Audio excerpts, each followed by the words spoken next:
Hi ma'am, welcome back to my channel. Yamna maru iba wam tang ma'am ga sum khana ge ma'am gi opinion loge na video sin namsabani. Koi gi husi anu busa thoi ba kau ba singsang lak pa hai ba wari asigi ahan bi episode thagat khare ma'am mama support to viri masigi makhata wa num puthok piro hai ri de kharam na han gi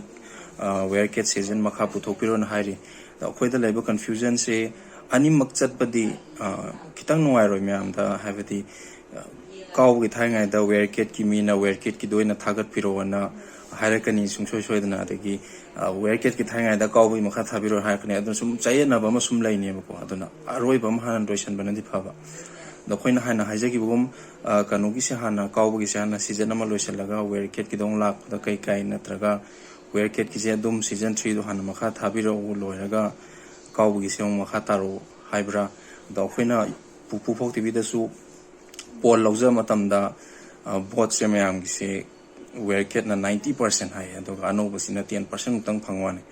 ade aduki matik kai mi se mayam hena pam khre adu duna akhoi da su wari ano ba ma marak tala mar kanu sida marak ta tha matamda yam challenging ore kitang awabam su ore hata abdi kamenda dum fan masing je dum kai mi ni hen barina mayam ama ano to busida su appreciate to mayam yauri adu orga su sum kehani sum yetna bodo sum kamenda wari dugi matang ta khana banatana ama wari gi pusalakpa wear kit ki thangai da amadu pusalakpa amadu thangai da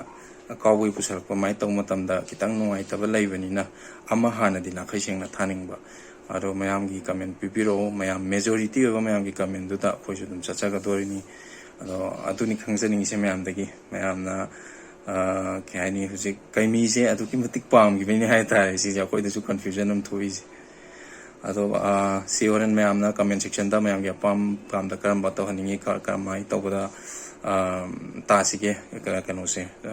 resolution je adong tang hai bira mo adu ka koi horen pupu phok te bi da su masi wang je hang jar kani au da su me amna me am gi comment me am ya pam da hai biu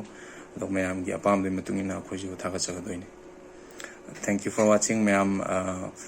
kanugi kau ba singsang la puki episode 1 gi dubbing ki saru kharang hapsake ma'am yeng tamina si agi channel asibu ma'am na makha ta dum support of you pupu phok tv bisu ma'am na dum left na support of you. Thank you all. Ipa gi korong hanba na taw tel hai bana mahai masing hai bada khumang thar khini khanduna nang din na yum da pukning laitana laingam draba maleda kurung hanba taibang mapugi khutchem sigi wangmada ai khoi na kaidong nungda khak chatnaba hotna roidabani pok pasi ba hai basi taibang shemba mapu magi khutchemni nang na kanagumba miyoi natraga Thawai panba posak amabu shirubadagi hingat hannaba hotnarabadi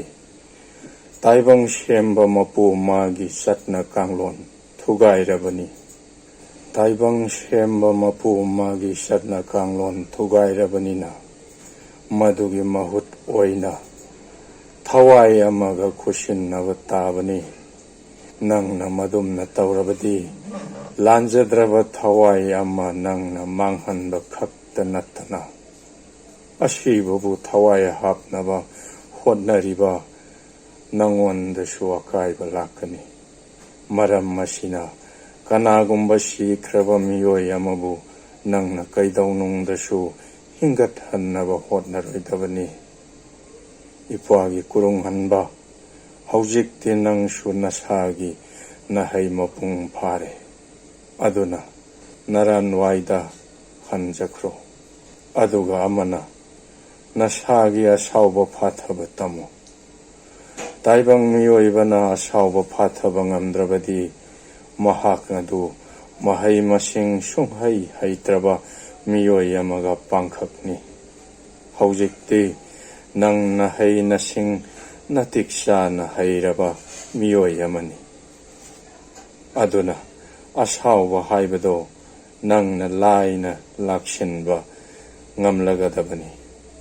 nanggi asaubadu nangna khudum chalhaudrabadi tungda ningamdaba kaya lakani ꯇꯦꯠ ꯂꯩꯕ ꯈꯨꯔꯨꯡꯍꯟꯕ ꯂꯩꯕ ꯒꯨꯔꯨꯒꯤ ꯂꯣꯏꯔ ꯃꯥꯜꯂꯦ ꯂꯣꯏꯈ꯭ꯔꯦ